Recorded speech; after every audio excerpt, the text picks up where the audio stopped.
Right. So do you lose people if you're gonna? Is it inevitable? Is it inevitable? I think that it's more likely because you want to know something? Yeah. Susan Warners of the world, the Ani DeFrancos of the world, are going to, they define themselves as contemporary folk singer-songwriters. Right. You know, that's not coming from someplace else. Yeah. I don't think that you would have to that it's incumbent on the process of coming up with a definition that you would go up to Susan Warner and say, well, you know. Oh, absolutely not. Absolutely not. I don't think you do that. But I mean, yeah. Look, you know, this is why I would submit that you could tell a yuppie joke in a room full of upwardly mobile lawyers, and they would all laugh and think you were talking about somebody else. Yeah. And go and get their BMWs, right. drive to the country club, with their wife named Buffy. Right. So the short answer to your question is no, and you know, but I think that where you're going to lose people though is that in other words, well, here's a friend. Last year in Albuquerque there was a meeting of the traditional music caucus. I attended that. Okay. Where Charlie Pilzer raised the suggestion of a separate meeting. Right. You responded to that, I think, quite negatively. I liked what you said, but go ahead. I was there, so. But I think that some of those people, I mean, think about some of the comments that were made by some of those people. Yeah. I don't care if every one of those songwriters drops dead. Yeah, right. You know, wouldn't bother me. You know, I think that that's where you're going to have, you know, some of the issues. And I'm not just picking on the traditional music people, because I'm sure that there's some of the contemporary music people that would be irritated by what they may perceive as overemphasis on rooted traditional music forms, where they're not like clearly the first thing mentioned and the most important thing done. Right. I think the Folk Lines has a responsibility to explore all these different genres of music, be it Polish polka to Memphis gospel quartet singing, Pompano Indian dances.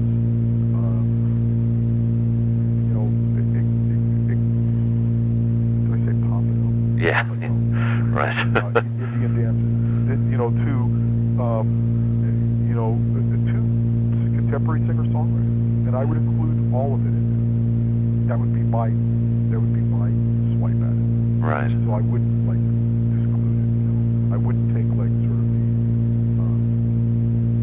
the supposed popular British European view that singer-songwriters aren't under that umbrella, that they tend to only say that they're not under the umbrella until they get the opportunity to put one on the cover of the magazine or something. Right. All of a sudden they've somehow found an excuse why they are folks. Sure. I mean, I think that on a certain level, Tom Neff is right. There were always people writing songs, and some of those songs moved into the folk culture. And I don't think that you can create an objective boundary between between songwriters who, there's a continuum. You can't say that Susan Warner can't come, but allow Gordon Bach and Tom Paxton to come. I understand that. Because by basic definition, without putting any value judgment on it, it can't be that she's playing piano. The piano is an older instrument than the modern guitar. Absolutely. Absolutely. It can't be that,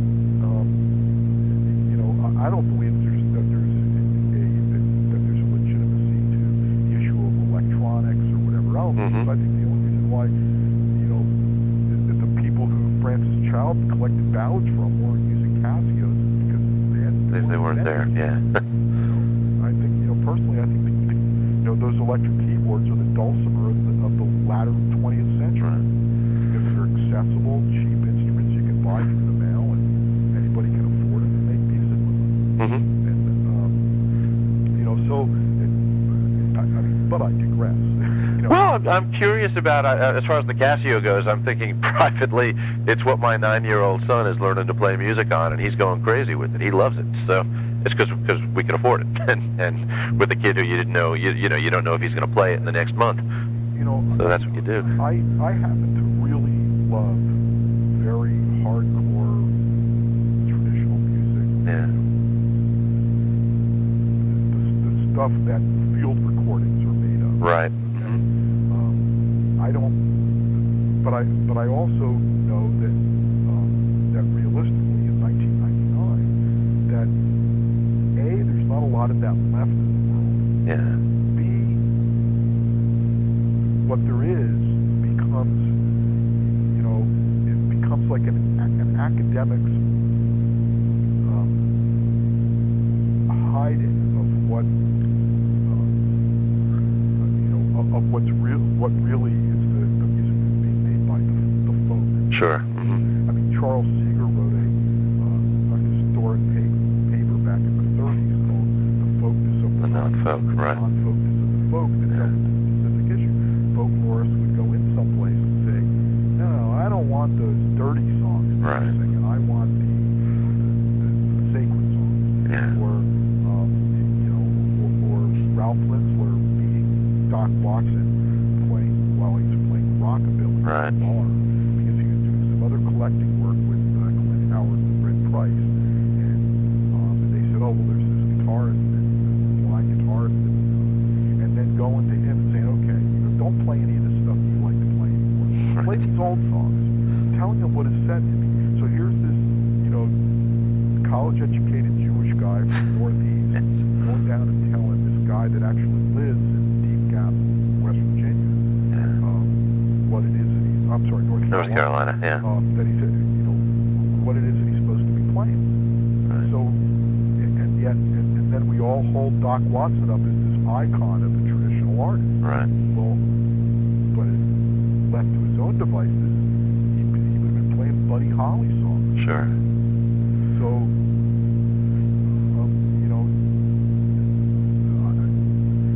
those are like I think the dichotomies that we internally have to fight with. But externally, I want there to be.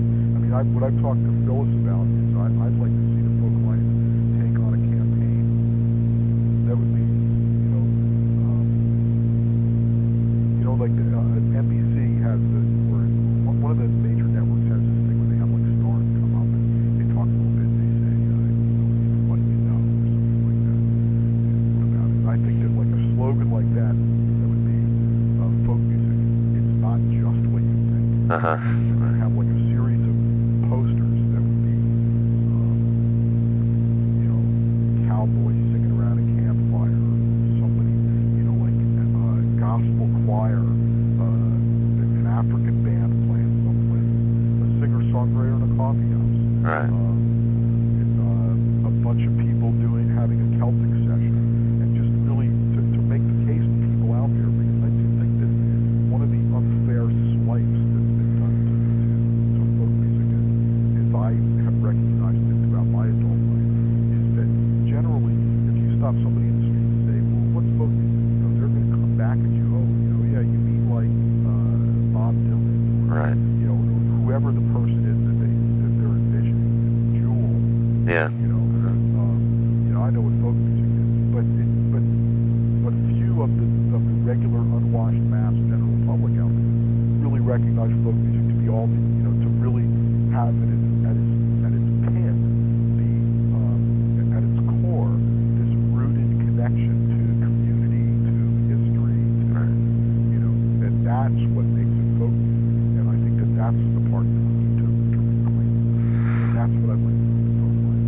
I mean, that's a good expression. I confess, I don't want to beat this horse to death, because I know it's been gone over in many, many venues. I confess that at bottom I have difficulty understanding the distinction between no definition, which I see as a problem, and a definition that nonetheless is going to allow everyone who currently self-selects themselves to be embraced by the organization to continue to do that. I think at some point you're going to have a clash. If it was to her advantage Jewel might self-select to come in and be embraced by. Trust me on this. Jewel will.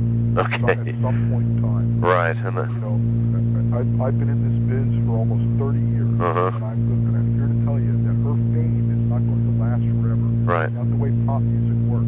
Yeah. And at some point in time, she's going to be wanting to play some of the same venues that are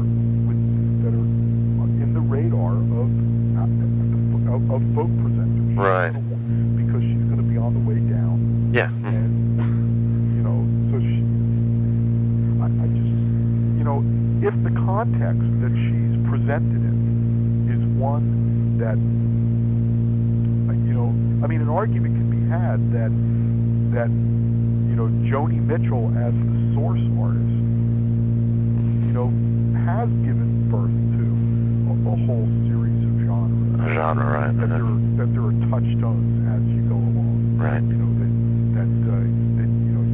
You have Joni Mitchell and James Taylor, which lead up to the present day, David Wilcox and Susan Werner and et cetera, et cetera.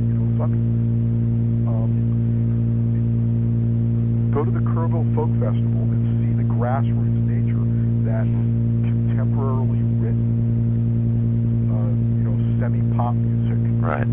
is, really tied to a community spirit and a community sharing. Right. And I defy you to really make an argument that that's less folk music than a bunch of curmudgeon-y academics saying, no, that's not the way the ballad is supposed to be sung. And nobody really from within a tradition is doing that music at all anymore. Sure, and that's sort of an extension of an argument, or the same argument perhaps that I've heard before, which is that the revival community is in itself a folk or folk-like group. But to me, if I'm setting up sort of master genres of music,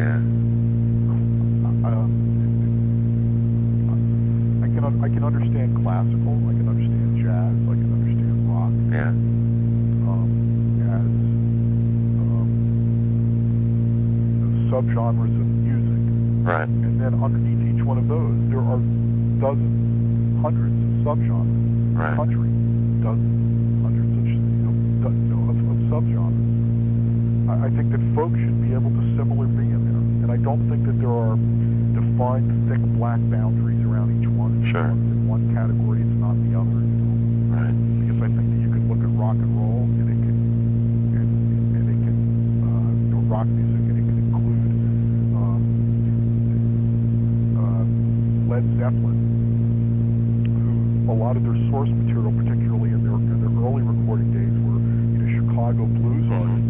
That and blues should be under the folk umbrella too. Sure. Oh yeah. Yeah. So there's, I just think that if the goal is to recognize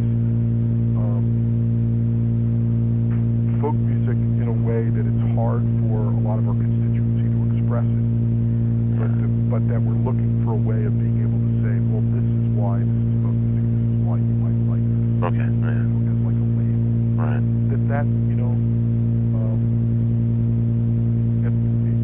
There are plenty of people who hate Kenny G. Right. There are plenty of people who love jazz who would hate who would argue that Kenny G isn't real jazz. But nonetheless, if you go into your borders, that's where you're going to find it. Sure. So you better get over it. And I think that similarly, how I feel about Susan Werner is irrelevant. Right. Susan Werner is in the folk section at Borders. Yep.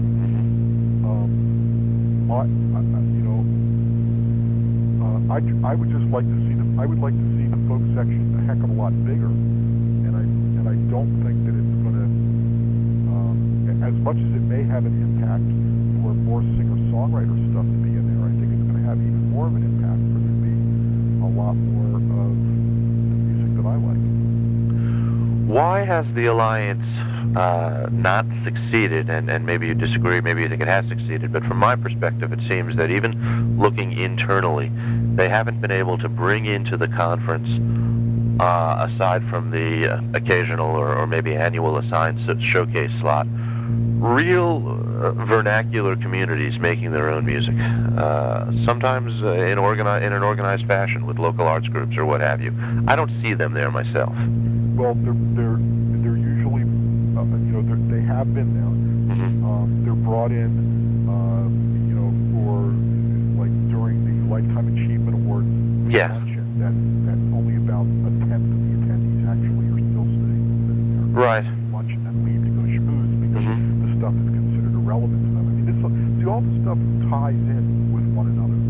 Yeah. We set a definition for what this music is, and then we can also educate our own membership. Sure. Like why they should look toward the people who have, cut the path before them. Why aren't these people coming in on their own, not invited as a showcase artist or but coming in to play an integral role in the board and setting up their things in the exhibit hall? Because without the definition for what folk music is, without taking responsibility to say, all right, and we're going to present some of this, some of this, some of this, and some of this, right, all under the umbrella of folk music, and it's our responsibility to have all of those subsets represented in some way. Mm-hmm. It gets overrun by those that are savvier in self-promoting, and that happens to be contemporary singer-songwriters. Okay. So traditional artists come in and they go, hey, first of all, a lot of traditional artists don't see what they do as folk music. Sure. You ask them. Yes. Oh no, I'm a gospel singer. Yeah. Well, yeah, but traditional gospel, it's a folk art, and right. you're under, but because we haven't defined ourselves, they don't see themselves under the umbrella, and when they're brought in, they don't universally, except for some Anglo traditions like the Copper family, right, like the third year or something. Yeah. Where there's enough of an understanding in our membership that recognizes that's been able to be successful. Yeah. But this year in Cleveland is like home to it's like the heart and soul of Polish polka. Mm-hmm. I don't know if you know this, but there is a whole polka community that's very similar in its sort of like outside the mainstream work as folk music is. Yeah, I'm aware of that. They have dances, right, that sort of kind of stuff. As much as the inverse of Sturgeon's law holds true. I mean, Sturgeon's law says 90% of anything, or rather 90% of everything is crap. Yeah. He was talking about science fiction at that time. Right. 90% of singer-songwriters are crap, but 10% are great. Right. 90% of polka is schmaltzy crap. Right. But 10% is brilliant. And you get exposed to it. People who love, who might be Celtophiles that love Sharon Shannon or Alistair Anderson or John Whalen or some of the great swing box players out there working today.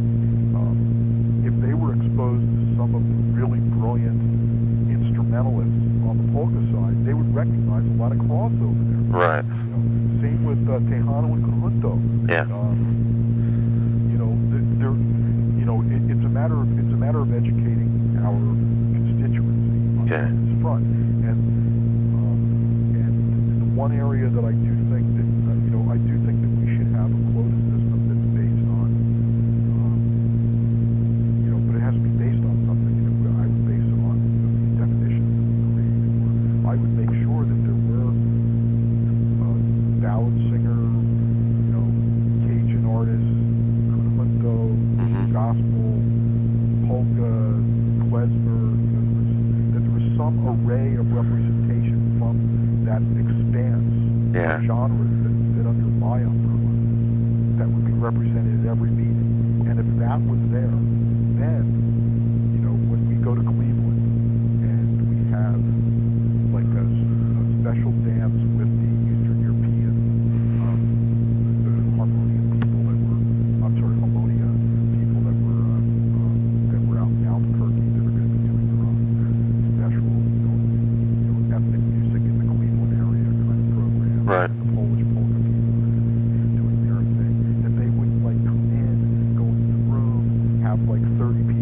them they were great, and then walk out there and say that none of the rest of this has anything to do with me, Yeah. and then leave. There's no impetus for them to come back. Sure. I also think that there are, some of the issues involved in here is, why do people come to the conference? Yeah. I would submit that performers come to the conference to get hired. Mm-hmm. Programmers come to the conference to hear different performers and hire. Right. If 80% of the performers that come are singer-songwriters, which is probably true, Yeah. might be worse than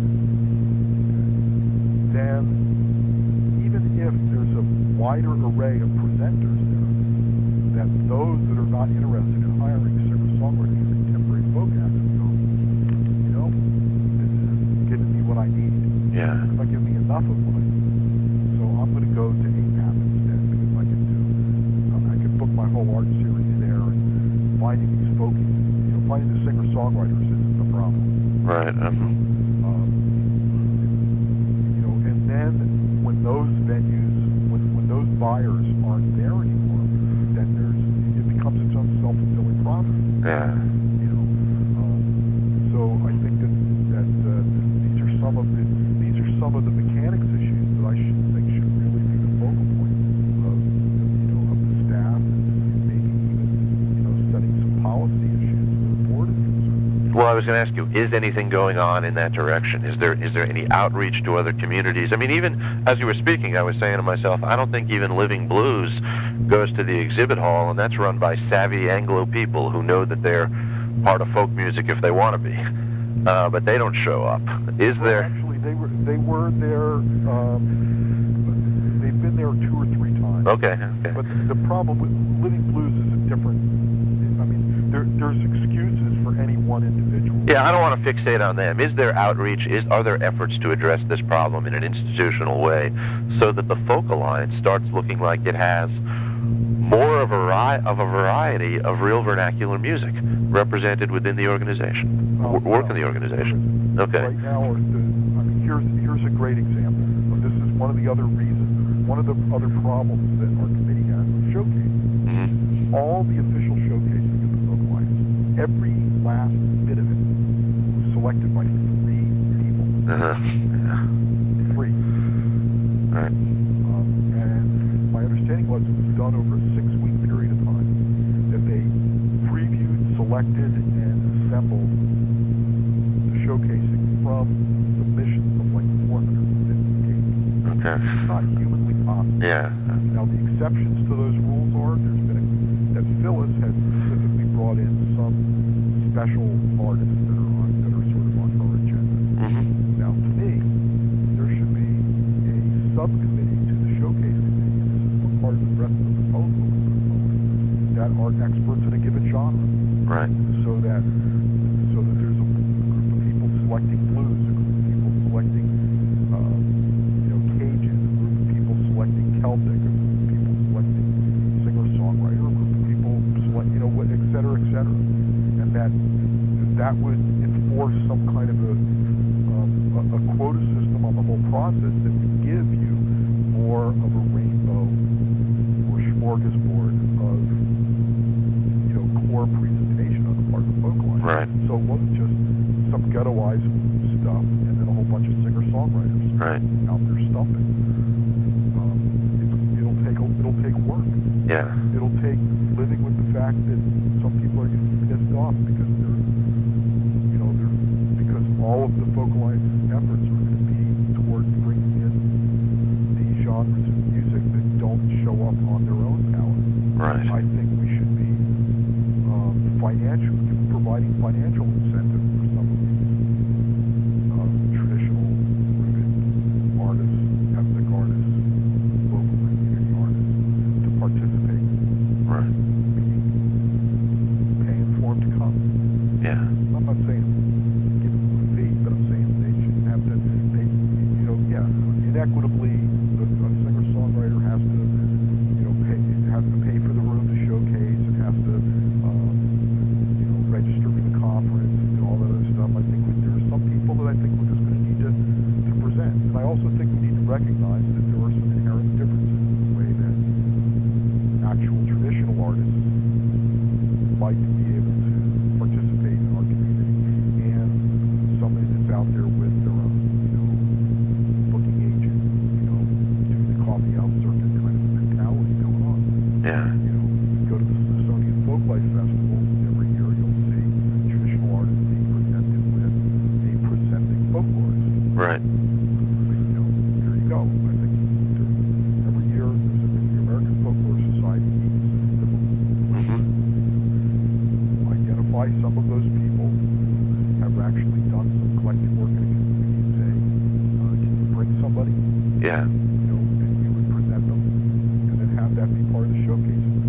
Right. What? Tremendous education for the presenters to understand that you can't just put Doug Wallen up on the Winnipeg Folk Festival stage in between Colin Linden and Susan Werner. Right. You need to, because the guy's not like a performer in that way. So you need to present it in a different way. You need to find creative ways of being able to present the full picture about what folk music is. Right. Why, by and large, do you think that public sector folklorists seem to stay away? I know Peggy comes. I know Joe Wilson was involved in the past, but I gather he's stopped. It seems to me that they don't involve themselves. They don't see the Folk Alliance as a place where they can ply their trade. The Folk Alliance has, what the Folk Alliance has essentially done, aside from its own internal infighting about weird political junk that doesn't have anything to do with the issues surrounding the mission of the organization, it essentially says, we're providing the venue, if you want to come, you contact us. Okay. They come and they see events that are overrun by the contemporary singer-songwriters. And believe me, if you are looking at Susan Werner and saying, what does this have to do with folk music? It's cabaret. These people who have devoted their lives to working with real rooted traditional music, Right. look at all of those singer-songwriters and say, this stuff has nothing to do with it. It's more of that white middle class, Washington Square Park, Right. wish they were Bob Dylan, crap that I've been fighting against for my entire life. Sure. That's not my quote. That's the words I'm putting in their brain. I understand. Yeah. We're taking. Right. So that's why I don't think those people come back, Yeah. because they don't see the Folk Alliance as a place that is being very clear that what they represent is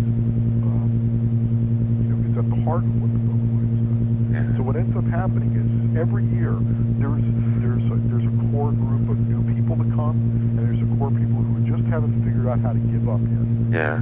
Okay, who represent those issues and agendas, and then you have this huge sort of foundation of membership in the organization that is primarily contemporary original singer-songwriters looking to get a coffee house gig at a club that only hires other contemporary singers. Yeah. And I think it's bad for the field. I think it's bad for the Folk Alliance. Yeah.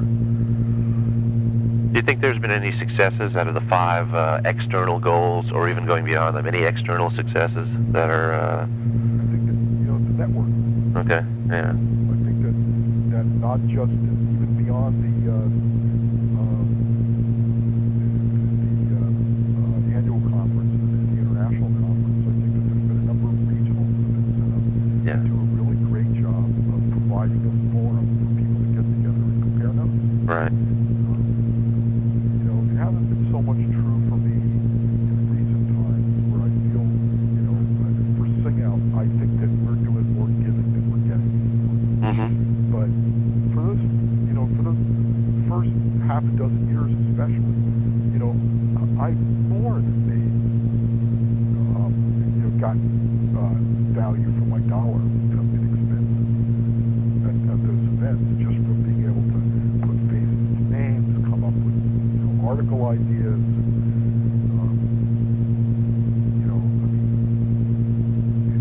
It was enormously helpful, and I would submit it would be enormously helpful for anybody who comes. Yeah. That's part of why it's that we're attracting upwards to 2,000 people at these Sure. these meetings every year. You can't take that away. Sure. They run more or less smoothly, and they're good events, and they provide a great forum for networking. Right. And that was probably the supreme anchoring goal out of those 5 mission goals that we set up. That was the one that we knew that we could do. Okay. Because we had already done it in Malibu. Right.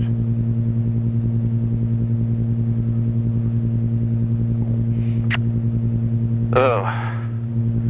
Well, you've been at it close to about 75 minutes now. Well, let you go. Well, no, I want to... I'm worried about your time. I have other questions, but I want to know where you... Let me... Well, we can keep going for a couple minutes. I'll try to be less with today. No, I just...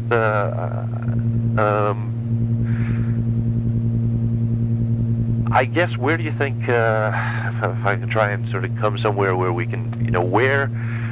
I'm not complaining about the time at all, by the way. I was on the phone with the Paytons for 2 hours. I started to worry about them, but I liked it. Where do you think it goes? I mean, does it keep getting bogged down in difficulties with a board that wants to run things on a regular basis? Does it advance to another level? Does it become something that isn't just a networking organization once a year and at regionals, It could. or is it stuck? It's indisputably stuck, but stuck is a good thing sometimes. Because if it's not stuck, then people just tend to continue along. When it gets stuck, sometimes forces people to take a look at it. We have Pierre is going to be stepping down as president this year. Right. I think that's going to bring some new coloring to things, and we'll see what direction it goes. I do think that as Phyllis becomes a more experienced leader for the organization, that there are going to be other issues that are going to raise. I mean, I know already that there are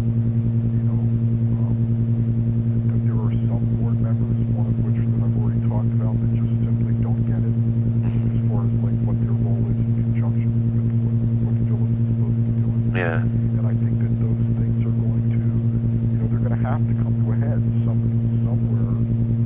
There's going to be an issue involved, and either it's going to, when the dust settles, it's going to be really a great thing for the Photo Alliance. It's going to see it to the next level, or it could be a setback for the Photo Alliance if it becomes irrelevant.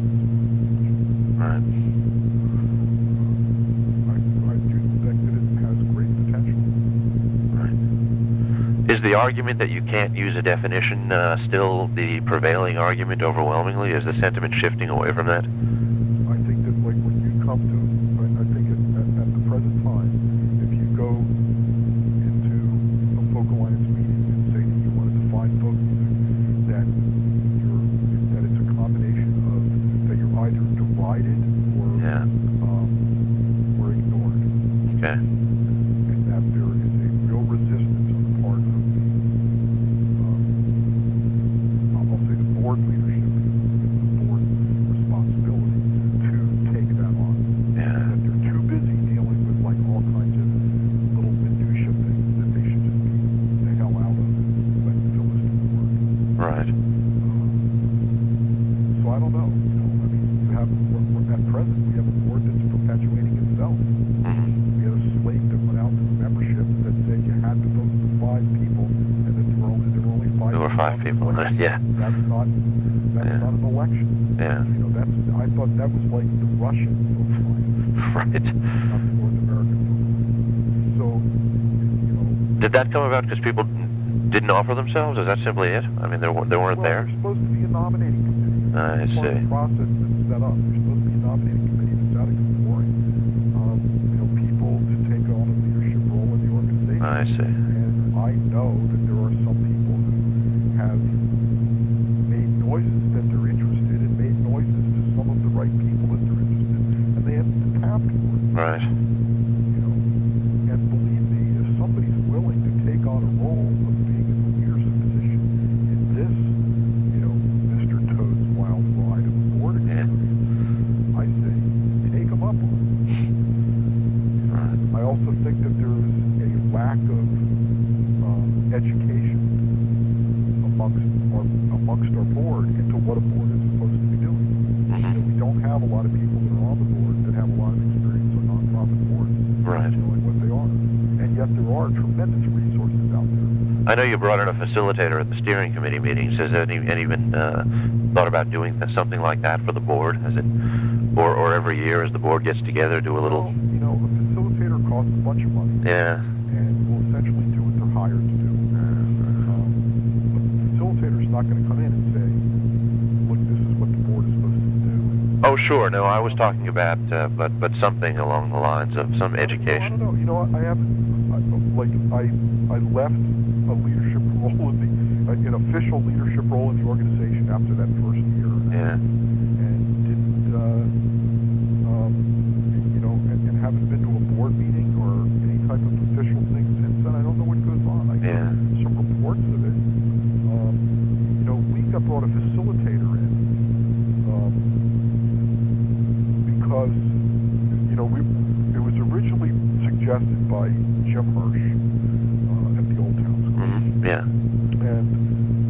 And a number of us, and I'll confess, myself included, said, we don't want to have to spend money on a facilitator. It's a waste of money. We can just do it ourselves. Mm-hmm. And in the course of the first 5-minute meeting that our steering committee had in Malibu, one of the board members, the steering committee member, said something that was so fundamentally insulting and offensive to all the women that were in the group that all of a sudden the tide turned and everybody went, okay, let's get a facilitator. Interesting. And this guy didn't even get it. Yeah. He was saying something like, well, I'm really interested to hear what all, the little ladies have to say. It was kind of like that kind of, and they said, all right, we better have a facilitator. And that's why a facilitator was brought into the process. Right. Because in order, and it was really difficult, even with the facilitator there. I mean, I think that there should be that there needs to be a corporate culture that they understand that the board is supposed to be setting policy, and this is what policy is, and this is what policy isn't. Sure. This is what isn't policy. Right. Like I say, there are resources. The National Center for Nonprofit Boards has a series of little pamphlet publications on responsibilities of board members and how they're supposed to execute stages in the life of a nonprofit board. Things like that I think should be required reading for anybody taking the job, and also be there as a reference so that if somebody sort of starts stepping in other, stepping across those boundaries into what should be staff responsibilities, you can point to it and say, hey, wait a minute, this is staff that we're doing this on. Right. If you have a staff thing, Phyllis is available to you 365 days a year. Call her up, talk to her about it, make your suggestions. But our faith and trust is in her, except annually we'll get together, we'll do a review of her performance and make sure that we agree that she's still the right person for the job. Right. As long as she's the right person for the job, she gets to make the decision. Right. And that's, so the short answer to your question is that I do think that the potential remains for both clients. I just think that it's going to, that like anything else in the world, we may need to reach a crisis point on certain issues. Maybe some of it is going to come into play when we go to Vancouver, and these people in Vancouver, this one board member has specifically said that he views the Vancouver conference as that this should be a Canadian-run event because it's up in Canada that year. And I said to him, no, wait a minute, you're a board member. Yeah. This is the international conference, which means that like every other international conference, it's run by the staff, Yeah. not by the local committee. If you want to have a regional meeting, go have a regional meeting. Sure. But if the international conference is in Vancouver, it's run by the staff. Right. If you don't have faith that the staff are fulfilling their goals, then fire them and replace them. Yeah. But you can't say, because he was saying, well, but it's like Diane Tankel runs the Northeast Regional Conference. I said, that's a regional right. conference. This guy just doesn't get it. Yeah. He's a dangerous guy. And and so it may be that in Vancouver that things are going to come to a head where some of these issues are going to have to be faced. Maybe some people will resign. Yeah. Some people will quit their membership. I don't know. Right. I mean, honestly, I'd love it if that happened. Because I think that the people that really have something to offer the community will be back. Right. And the people who just have their own agenda that they want to strike is, can go find some other place to do it and stop interrupting what we're trying to do. Sure. Do you think that, and you may, I want to talk about the kind of political coloration of the whole revival. I know a lot of people don't think it has one anymore, but do you think that's been reflected at all in the organization? Have you seen it working with board members, management? Is the Folk Alliance still somehow have a sense that folk music has a history on the left in some way that filters in and governs things? Well, it's a pretty inartful question, I know. But folk music revival certainly has a history on the left. Yeah. Folk music, when you're referring to music played by a folk throughout Absolutely. the history Does of not. mankind, Yeah. I don't think that it's really an accurate way of looking at it. I agree with you. And I think that it has that the reason why the left had such a strong role in the folk revival is that the left adopted, the cause of the regular people. Right. And this is music of the regular people. Sure. And I think that as the left has gotten, less organized on its own, there still is, music of the regular people, and I think that the Folk Alliance is at least attempting to still reflect that. Right. I mean, this is some of the dichotomy that we also face where Sing Out is concerned. Sing Out has a tremendous lefty History. Yeah. history to Yeah. it. But the reality is that since 1982, when I took over the magazine, I plain and simple don't believe that a folk music magazine has any business sort of writing about politics. I think we have a responsibility to write about music, and where politics finds its way into music, it's a yay. Okay. But there were previous editors to me in Sing Out Yeah. would identify an issue and then try to shoehorn some music into dealing or confronting or telling a tale about that issue. Right. And I think that resulted in the propagating of like some crap music. Right. And certainly, the numbers prove that it wasn't really speaking to an audience, that people were leaving in droves. Yeah. When I took over Sing Out, subscriber base was under 2,000. Right. Where are you now, by the way? Just curious. Our total circulation is about 16,000 or 17,000. Okay. All right.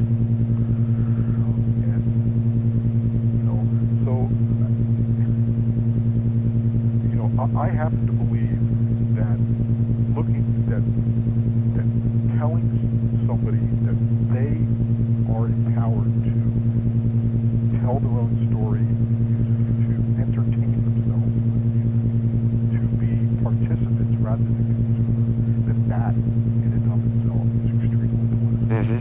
Right. That's the message that Sing Out tries to put out there, and I think that's in a big way that's part of the message that the Folk Alliance puts out there.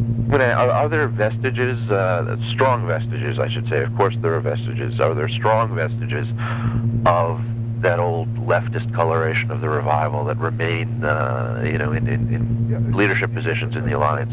People's Music Network for Songs of the Street, Freedom and Struggle. Right. Twice a year.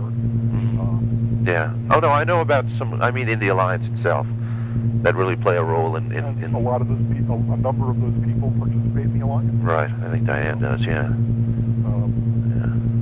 You know, Diane is involved in it. Rick Right. Palmieri, John McCutcheon, Phillips. Yeah. You know, I mean, there's plenty of people